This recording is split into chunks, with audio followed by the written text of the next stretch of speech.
Ya es por nosotros conocido, estimados hermanos, que estamos estudiando parte del credo confesional llamado la Confesión de Fe de los Países Bajos. Alguien decía sobre el credo de los apóstoles, haciendo un comentario diciendo que cuando nosotros lo leemos, encontramos en él doctrina y mucha sencillez, pero si alguien se dedica a analizarlo a profundidad, va a encontrar una fuente casi inagotable de lo que está plasmado ahí, y no solamente ahí, sino que su fuente es la Escritura misma. Y en este caso también hemos dicho que este credo confesional es producto de una lucha en tiempo y espacio de la Iglesia, y la Iglesia dio respuesta a ella. Artículo 27 que hemos dicho, dice el artículo que nos toca hoy, el 28 en esta ocasión. Voy a leerlo textual para que tengamos un contexto un poquito más amplio. Creemos toda vez que esta congregación es una reunión de los que son salvos y fuera de ella no hay salvación. Que nadie, de cualquier condición o cualidad que sea, debe permanecer aislado para valerse por su propia persona, sino que están todos obligados a ella y reunirse con ella, manteniendo la unidad de la Iglesia, sometiéndose a su enseñanza y disciplina, inclinándose bajo el yugo de Jesucristo y sirviendo a la edificación de los hermanos, según los dones que Dios les ha otorgado como miembros entre sí de un mismo cuerpo, y para que esto se pudiera observar mejor, así es deber de todos los creyentes, según la palabra de Dios, separarse de aquellos que no son iglesia y unirse a esta congregación en cualquier lugar donde Dios la haya establecido, aun en el caso que los magistrados y edictos de los príncipes estuviesen en contra de ello, y que la muerte o algún otro castigo corporal pendiese de eso mismo. Por tanto, todos aquellos que se separan de ella o que no se unen a ella obran contra lo establecido por Dios.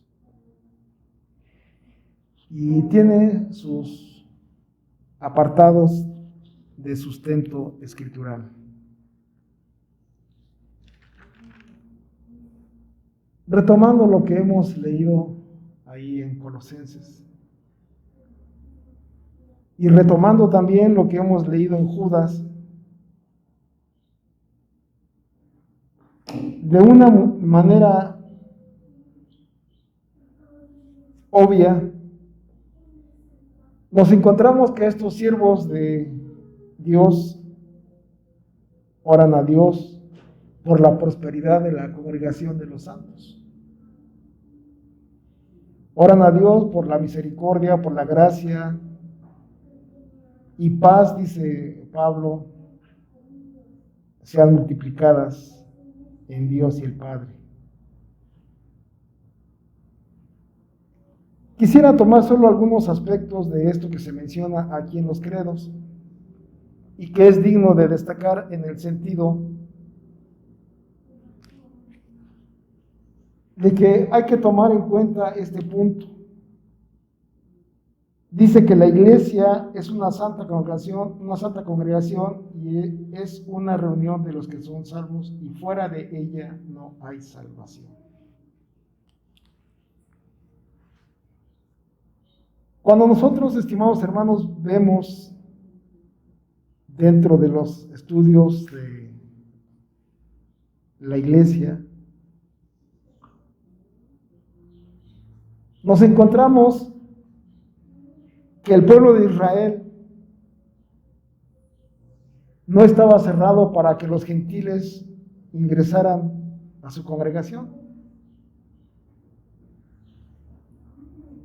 Y de una manera más detallada se menciona en el Nuevo Testamento.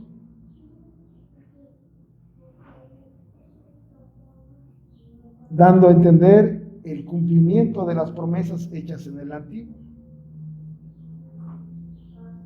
Y de alguna manera más en su tiempo contemporáneo los llama prosélitos.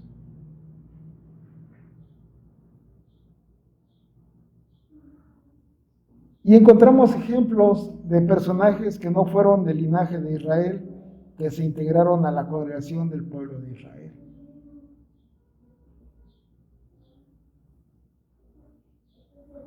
Me gustaría, estimados hermanos, que en esta fila alguien nos buscara en el libro de los Salmos 37:9 y en esta hilera alguien que me hiciera favor de buscar Salmos 3:8. Y de manera rápida leamos en ese orden, Salmos 37:39 y Salmo 3:8. Si alguien lo tiene, por favor, denle lectura.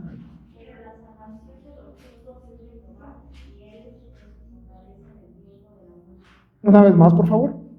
Pero la salvación de los justos es de Jehová, y él es su fortaleza en el tiempo de la angustia. Gracias. Aquí que tiene Salmos 3:8. Gracias. Esto lo vemos cumplido y reiterado con Pablo en Efesios 1 y 2. Y parafraseando lo que menciona Pablo en Efesios, dice que por gracia sois salvos por medio de la fe, y esto no es de vosotros, sino es un, ¿cómo termina? Un don de Dios. Y se mantiene la unidad escritural diciendo que la salvación pertenece a Jehová. Y en este lado, en 37:39, dice que la salvación de los justos también es de él. En el desarrollo, estimados hermanos, de la iglesia, nos encontramos ya en el siglo IV, habiendo pasado por la iglesia apostólica, habiendo pasado por la iglesia patrística y posteriormente al periodo de los padres apologéticos. La iglesia apostólica pues es la que nosotros encontramos en Hechos y en las cartas de Pablo, de Pedro y de Judas mismo, como hemos leído, de Santiago, en un periodo en que los apóstoles aún vivían.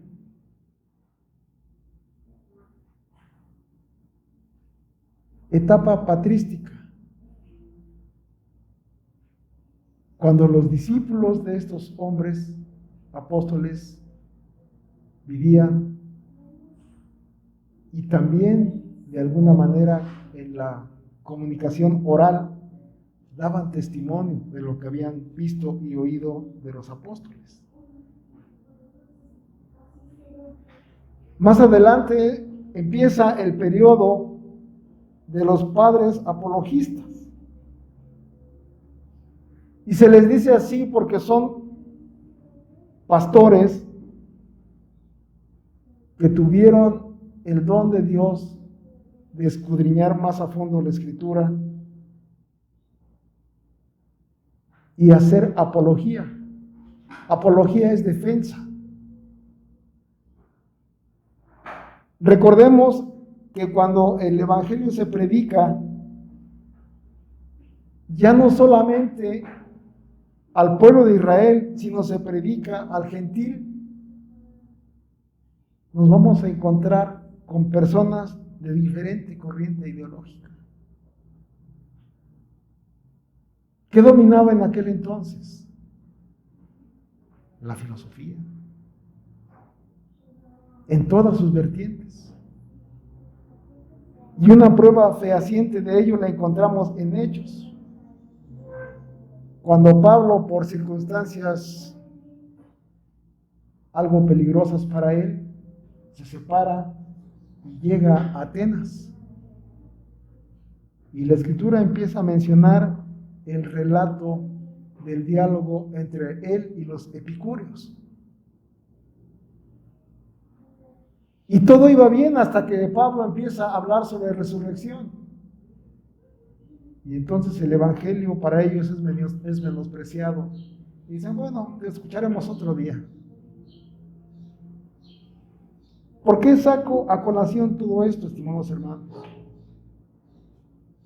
Porque dentro de la narrativa de la historia de la iglesia también se menciona, a manera de broma un tanto cuanto burda, y dicen que la filosofía se coló en la iglesia como en las telenovelas. Entró como sirvienta y terminó siendo señora. Entonces es cuando surgen estos personajes llamados padres apologistas que se dedican a una defensa del evangelio, a una predicación pura. Y en eso estamos cuando en la aparente conversión de Constantino, y digo aparente porque pues eso hace parecer según la historia, pero lo que encontramos significativamente es que cesa la persecución que se tiene para el cristianismo. Y entonces empieza una época también de degeneración, en el sentido de que ahora para pertenecer a la corte tiene que ser cristiano. Y con ello se va de alguna manera infiltrando ideas no buenas dentro de la predicación del evangelio. Y ustedes recordarán cuando vimos, uno de los puntos claves de la convocatoria del Concilio Niceno, donde es condenada la controversia arriana, que ahora mantienen los testigos de Jehová. ¿Y en qué consistía? Consistía en que, según ellos, el Señor Jesucristo fue una criatura y tuvo principio. Y fue condenado en este concilio. Pero no quiero desviarme del punto. Posteriormente, en el ínter de este credo de Nicea y el niceno constantinopolitano, se levanta un personaje llamado Atanasio, que también lleva su nombre. Y quiero destacar lo que se lee en el credo de Atanasio. Y dice: todo el que quiera salvarse debe, ante todo, sostener la fe católica. Estamos hablando del año 300 y fracción, 330. Así empieza.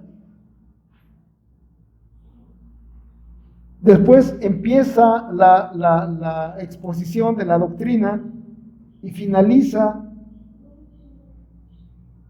quien no la creyere fiel y firmemente no podrá ser salvo.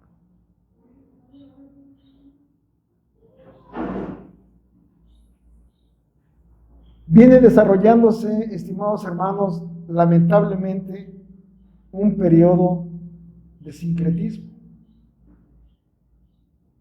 donde la fe y la política se mezclan en el sentido de que el mismo Constantino pues se hace casi el jefe de la iglesia. Y como decíamos al principio, el que quería tener algún poder político tenía que ser cristiano.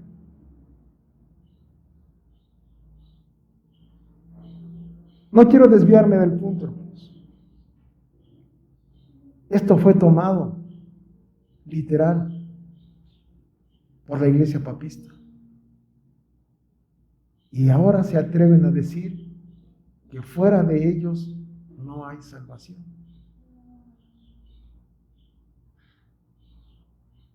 ¿Cómo leímos al principio los dos pasajes de Salmos? ¿La salvación de quién es? Y los profetas también lo testifican. Mía es el alma del hombre, tanto del bueno como del malo. Y eso lo mencionan los profetas. Esto es un punto radical en el cual nos encontramos como la unidad de la iglesia. Si ustedes se fijan, estimados hermanos, alguien que me haga el favor de buscar ahí en Hechos 2:42 de una manera rápida, y si lo tiene al momento que lo lea, por favor.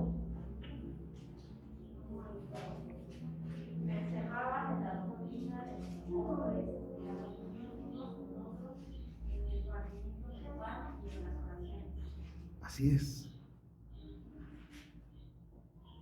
La comunidad de los santos o la congregación de los santos lo mencionan en nuestro credo apostólico, niceno y niceno constantinopolitano y demás.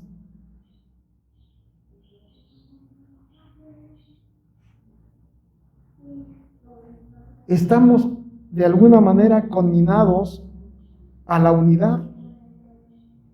Y esto lo vemos destacado en lo que hemos mencionado en la salutación. Y el apóstol Pablo, junto con los demás, con Pedro, con Santiago y demás, nos encontramos ese común denominador.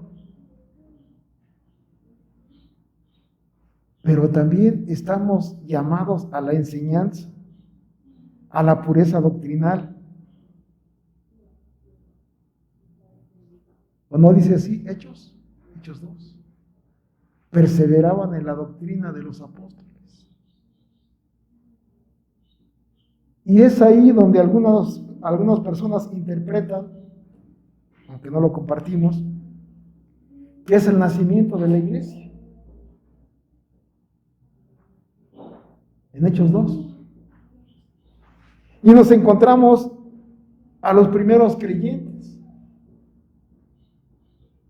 en su conjunto, ya no como judíos, sino como iglesia. Y posteriormente nos vamos a encontrar los puntos que se hacen diferenciar, como es el judaísmo en primera instancia. Nos menciona Hechos, cuando los apóstoles iban a predicar, ¿dónde se reunían por vez primera? En las sinagogas. En las sinagogas. Tomamos como ejemplo cuando vimos la vez pasada que tuve la oportunidad de exponer lo mismo, cómo el Señor abre el corazón de Lidia. ¿Y qué dice la Escritura? Que Pablo fue donde se reunían para orar y ahí expuso el Evangelio. La doctrina pura, hermanos, es esencial en la iglesia. Y es lo que nuestro credo confesional también menciona. La sujeción a la iglesia, no tanto como en el concepto que tenemos ahora de ella. Porque se ha dicho muchas veces, y ha habido controversia sobre los concilios. Los concilios se equivocan. porque son hechos por hombres, pero la Escritura no. Y es una de las distintivas de la verdadera iglesia. Cuando Pablo menciona aquí en Colosenses, menciona cosas muy importantes. Menciona que él siempre está orando por la iglesia. Y de alguna manera personalizada en esta ocasión a Colosenses, a Colosas. Y se dice, hermanos, que esta iglesia de Colosas no la fundó Pablo, sino que la fundó el hermano que se menciona en el versículo 7. Es fruto del trabajo de este hermano que se menciona ahí.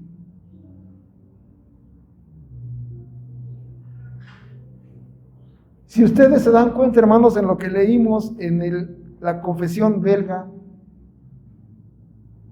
dice que nadie debe apartarse para adorar a Dios y decir, yo lo hago acá solito. Y alguien lo ejemplificaba de una manera como cuando uno hace una fogata. Debes de reunir los troncos en cierta medida y ponerlos de cierta forma para que la combustión sea buena. Si quieres apagarla, ¿qué haces? Los separas y se apaga. Y es lo que de alguna manera Guido de Bresse menciona en la confesión, que estamos conminados a la unidad, a ser uno, como menciona el Evangelio en Juan, cuando habla el Señor Jesús, que sean uno, y luego lo pone como ejemplo, como tú y yo, habla del Padre, somos uno, así ellos también. Sigue diciendo más adelante el apóstol Pablo, en el mismo versículo 7, como habéis aprendido de Epafras. Él no se jacta y dice, yo les enseñé. ¿Cuántas almas has salvado? No, ya tengo muchas almas, como dicen ahora.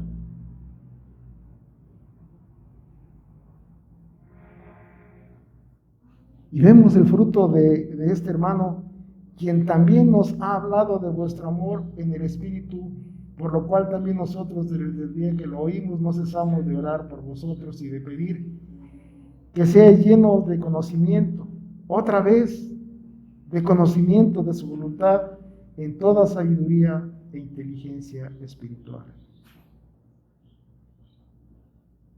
para que andéis como es digno del Señor, agradándole en todo, llevando fruto en toda buena obra y creciendo otra vez en el conocimiento de Dios.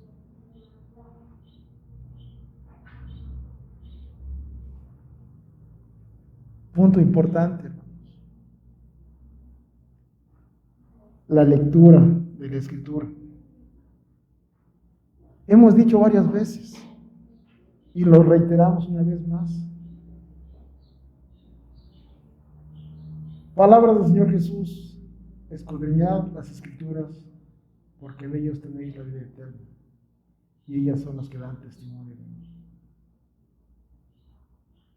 Y más adelante, en el camino de Emaús, los dos discípulos que van caminando, y el mismo Señor Jesús predicándoles, y posteriormente el testimonio de ellos mismos decían, no ardía nuestro corazón cuando escuchábamos esto. Esto es, hermanos, lo que estaba diciendo el apóstol Pablo, que estamos conminados al conocimiento, fortalecidos con todo poder, conforme a la potencia de su gloria, para toda potencia y longanimidad, paciencia, y longanimidad, con gozo, dice, dando gracias al Padre que nos hizo aptos para participar de la herencia de los santos en la luz. Y nos describe, el cual nos ha librado de la potestad de las tinieblas y trasladado al reino de su amado Hijo, en quien tenemos redención por su sangre y el perdón de pecados. Este es, estimados hermanos, el quehacer de la iglesia. Y vuelvo a recordar, ¿qué era lo que Pablo decía en Hechos 2? ¿Cuál era su narrativa? Predicar las maravillas de Dios. Y él mismo decía, esto que ves y oís es lo que fue dicho por el profeta Joel.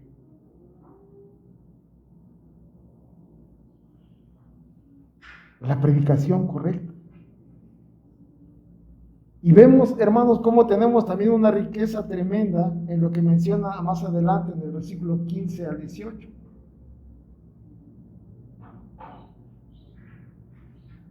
Habla de Jesucristo. Él es la imagen del Dios invisible, el primogénito de toda creación.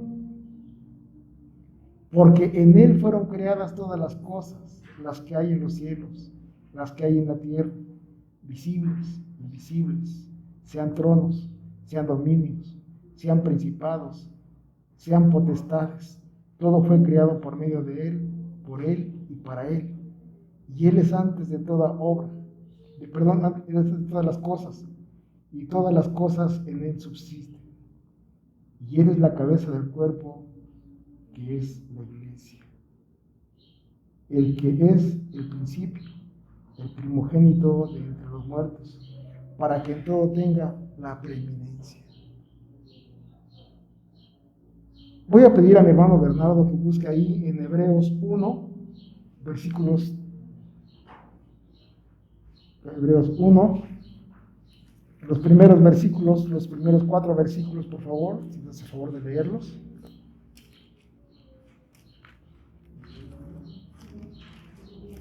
Hebreos 1.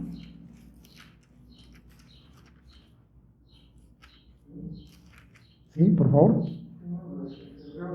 Del 1 al 4, por favor. Dios, habiendo hablado muchas veces y de muchas maneras en otro tiempo a los padres por los profetas, en estos postreros días nos ha hablado por el Hijo, a quien constituyó heredero de todo, y por quien asimismo hizo el universo, el cual, siendo el resplandor de su gloria y la imagen misma de su sustancia, y quien sustenta todas las cosas con la palabra de su poder, habiendo efectuado la purificación de nuestros pecados por medio de sí mismo, se sentó a la diestra de la majestad de las alturas, hecho tanto superior a los ángeles, cuanto heredó más excelente nombre que ellos. Gracias. Es un texto paralelo a lo que leímos aquí en Colosenses. Y voy a hacer un pequeño paréntesis. Dentro de la doctrina arriana, tenía su base en la filosofía griega, donde se decía que el espíritu es el bueno, o lo bueno, y el cuerpo es lo malo. Y voy a ser redundante. Bajo esa lógica, llegaron a la conclusión de que el Señor Jesús no tuvo cuerpo humano, porque lo humano es malo. Él fue nada más espíritu. ¿Es lo que dice la Escritura? Claro que no. Son detalles, hermanos, que están ahí y que dan testimonio y que aparentemente son doctrinas muy antiguas, pero que están presentes hoy en día.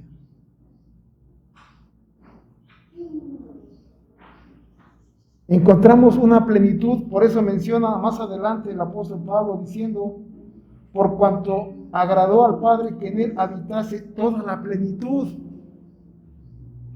Todo lo que se menciona desde el 15 en adelante dice, agradó al Padre que en él habitase toda la plenitud. Y más adelante en el mismo Colosenses 2:9, que habla de Cristo, porque en él habita corporalmente toda la plenitud ¿de qué? ¿Y qué es una deidad?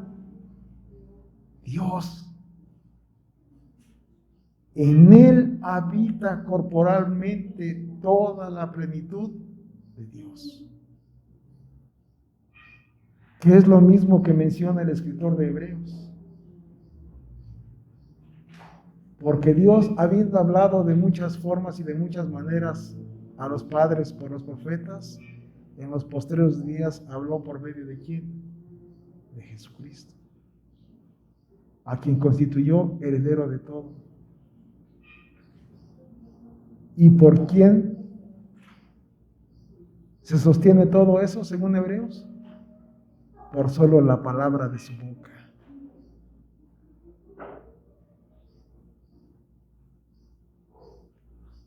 ¿Quién más puede hacer eso más que Dios? Nadie.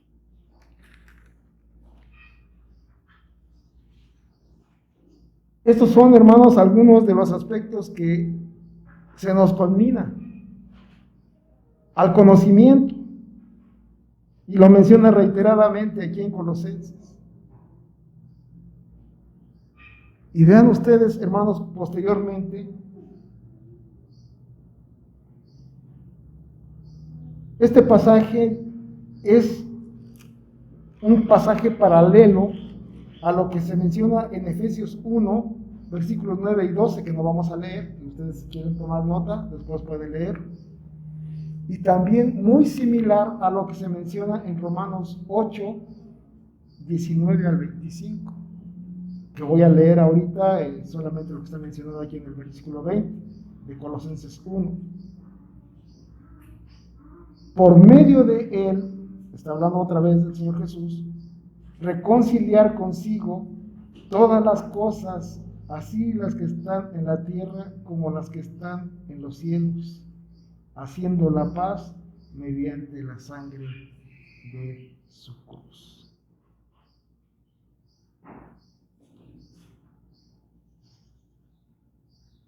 Como se ha visto, o como ejemplificamos ahí en Judas, en pocas palabras lo que se decía, muchas cosas. Lo mismo está aquí en el versículo 20. Y que de alguna manera más amplia se menciona en Efesios 1, 9 al 12 y Romanos 19 al 25. No es solo reconciliar o restaurar a la humanidad, sino restablecer todas las cosas. Y todas las cosas es la creación, porque la creación también fue maldecida por causa del hombre. Entonces la obra redentora, la obra reconciliadora, no es como muchas veces lo hemos yo mismo asimilado. No nada más es personal, no nada más para mi hermana Silvia o para mi hermana María Elena, no. Aparte de restaurar a la humanidad o reconciliar a la humanidad, se reconcilia a la creación. Las cosas que están en los cielos también.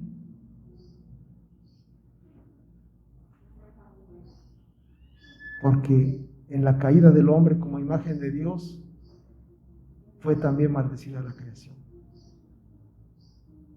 Y esto, hermanos, es importantísimo. Y estamos, hermanos, en déficit. Se nos habla ahora de la cuestión ecologista y demás, y nos hace como el boom, como que descubrieron el hilo negro. Pero no. Hay leyes. Hay leyes que nosotros hemos quebrantado. Hemos quebrantado de una manera inmisericordia, autodestruyéndonos a nosotros mismos en ese punto.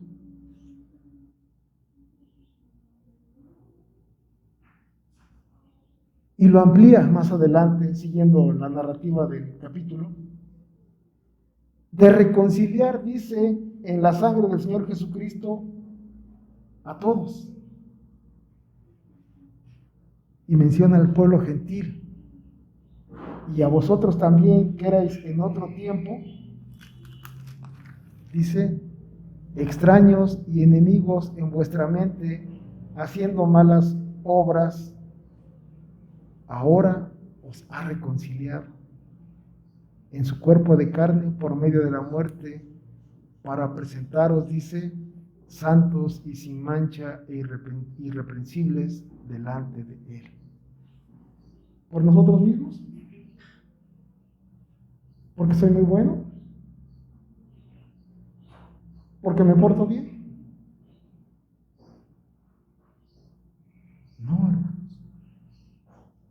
Porque por gracia sois salvos por medio de ¿qué? De la fe. Y encontramos también otro punto, la santificación en la obra redentora de Cristo Jesús. Si en verdad, dice, permanecéis fundados y firmes en la fe y sin moveros de la esperanza del Evangelio que habéis oído, el cual se predica en toda la creación que está debajo del cielo, del cual yo, Pablo, fui hecho ministro. Vean, hermanos, cómo es específica la palabra. El evangelio que se predica en toda la creación que está debajo del cielo. ¿Ven ustedes ahora? Y vamos a encontrarlo, como menciona más adelante la confesión. Dios da oficios. Y ya hemos visto en Corintios y en otros libros donde se menciona que Dios dio oficios: profetas, apóstoles, maestros, evangelistas, para una sola obra: la predicación y la edificación del cuerpo de Cristo.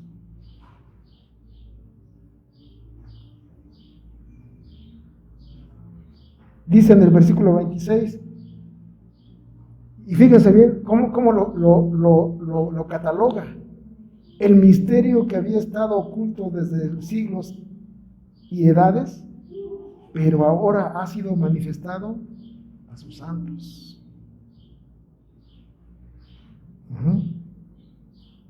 Y aquí viene algo muy importante: a quienes Dios quiso dar a conocer las riquezas de la gloria de este misterio entre los gentiles, que es Cristo en vosotros, la esperanza de gloria. ¿Qué significa esto? Que no a todos les es dado conocimiento de esto. Ahí radica la soberanía de Dios. ¿Se acuerdan ustedes cuando vimos la parábola del sembrador? Y cómo vienen los discípulos después de haberla oído, ya que terminó la exposición, vienen y dicen: Señor, ¿qué significa? Y Él les dice: a ellos les es dado oírlo por parábolas para que no lo entiendan, pero a ustedes les es dado que conozcan qué significa. ¿Es injusticia? Pregunto, es soberanía. Y es algo que a muchos de nosotros no nos gusta. Porque yo quiero tener el poder. Yo quiero ser partícipe de ello. De ahí proviene el yo quiero. ¿Tú quieres? Ven. No. Es Dios el que da. Y ese es el punto esencial, hermanos, de la predicación correcta del Evangelio. Y voy a repetir. A quienes Dios quiso dar a conocer las riquezas de la gloria de este misterio entre los gentiles, que es Cristo en vosotros, la esperanza de gloria. Y reitera el trabajo de ellos, a quien anunciamos, amonestando a todo hombre y enseñando otra vez a todo hombre en toda sabiduría, a fin de presentarse perfecto en Cristo Jesús a todo hombre, no a todo hombre por sí mismo, en Cristo Jesús, para lo cual también trabajo, luchando según la potencia de Él, la cual actúa poderosamente en mí. ¿Ven ustedes? El apóstol Pablo reconoce que ese es su trabajo. Y está luchando con la potestad de Dios mismo, la cual dice, actúa poderosamente en mí. ¿No les suena esto cuando Pablo defendía su apostolado? ¿Y qué decía él? Ellos dicen que son apóstoles, yo también. Ellos dicen que trabajan y han predicado, yo más. Ellos dicen que son judíos, yo también. Y yo hasta más todavía, dice, cumplidor de la ley, fariseo de fariseos, criado a los pies de Gamaliel, hebreo de hebreos. Y dice, todo esto lo tengo como nada. Ustedes se jactan de ser así azotados, yo más. He estado en peligro de muerte más que todos ustedes. Y de todo esto me ha librado Dios. Y sigue diciendo, yo he trabajado. Y después él mismo dice y se humilla, no yo, sino la gracia de Dios en mí.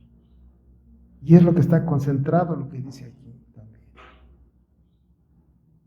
Para lo cual también trabajo luchando según la potencia de Él, la cual actúa poderosamente en mí. Entonces ya no es Pablo por sí mismo, es Dios a través de Pablo. Y es lo que nosotros, hermanos, de alguna manera estamos conminados a la edificación de la iglesia, utilizando los dones que Dios ha dado a sus siervos. Quiero terminar, estimados hermanos. Voy a leer un extracto del libro 4, capítulo 1, de la confesión, de la institución de la religión cristiana de Calvino. Y así empieza cuando empieza a exponer la doctrina y lo que es la iglesia. Capítulo 1. De la verdadera iglesia a la cual debemos estar unidos para ser ella madre de todos los fieles. Fíjense bien, es el léxico de aquel tiempo. ¿Por qué? Porque la iglesia papista se había adjudicado el nombre de iglesia única. ¿Se acuerdan que tomamos como referencia, creo, de Atanasio? Todo aquel que no esté de acuerdo con la fe católica está fuera. Y ellos dijeron, nosotros nos hacemos llamar católicos. Pues, miren lo que dicen los padres apologistas, ¿no? Nosotros somos, y todo aquel que no esté sometido a nosotros, entonces está fuera. Y continúa diciendo, en el libro precedente, o sea, de los tres, hemos expuesto cómo Jesucristo, por la fe en el Evangelio, hace nuestro, y como nosotros somos hechos participantes de la salvación que Él nos trajo, igualmente tratamos de la fidelidad eterna. Mas, como nuestra ignorancia y pereza hasta la vanidad de nuestra alma tiene necesidad de ayudas exteriores, por las que la fe se engendre en nosotros, crezca y llegue a ser perfecta, Dios nos proveyó de ellas para sostener nuestra flaqueza, a fin de que la predicación del Evangelio siguiese en su cuerpo y en su curso, puso en él o en ella, depositó esto, que es un tesoro. Instituyó apóstoles y doctores, mediante los cuales enseña a los suyos y les confió su autoridad. Y esto lo encontramos en Efesios 4:11. Y voy a leer unos párrafos nada más.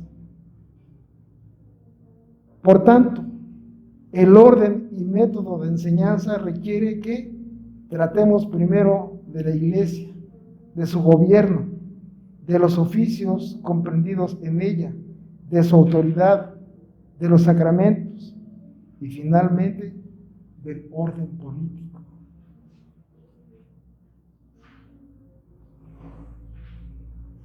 Voy a hacer un pequeño paréntesis y es algo a título personal. Dentro de los artículos finales de los magistrados, la Confesión de Fe de Westminster hace algunos apartados ahí y dice que deben ser fieles a la corona, obviamente a la corona inglesa. Ahí es donde de alguna manera pues ya está a interpretación de cada quien, aunque el punto esencial es que este documento, si bien es cierto, tiene una pureza doctrinal enorme, enorme. Y continúo, cierro el paréntesis.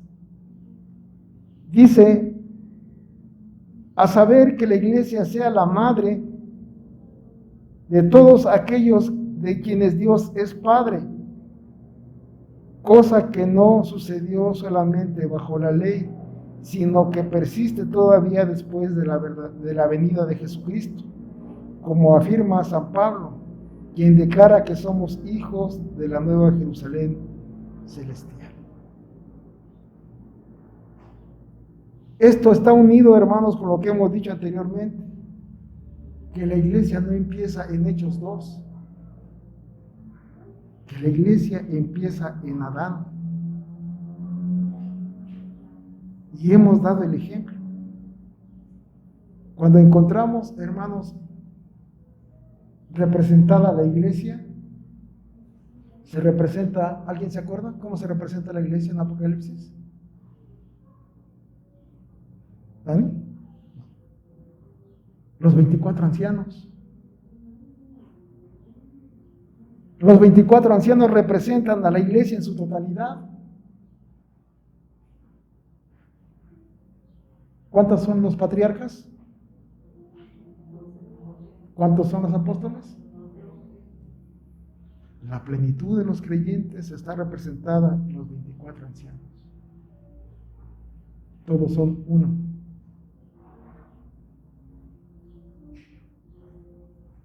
La obra de la iglesia, hermanos, es una obra integradora, en la que la iglesia está en el deber de cultivar, efectuada a través de la predicación correcta del Evangelio, obviamente con sana doctrina, como lo mencionamos ahí en Hechos 2:42. Y como lo menciona también, si alguien quiere leerlo solamente para corroborarlo, en este extremo, Efesios 2, versículos 20 al 22, y en este extremo, Colosenses 1, 28. Ahí lo tipifica como una construcción y como la piedra del ángulo Jesucristo mismo. ¿Y cómo lo dice acá en Colosenses 1, 28? Textos paralelos que tenemos aquí. Entonces, a permanecer en la sana doctrina para edificación de la misma. Les invito, hermanos, a estar en pie y vamos a elevar a Dios una oración.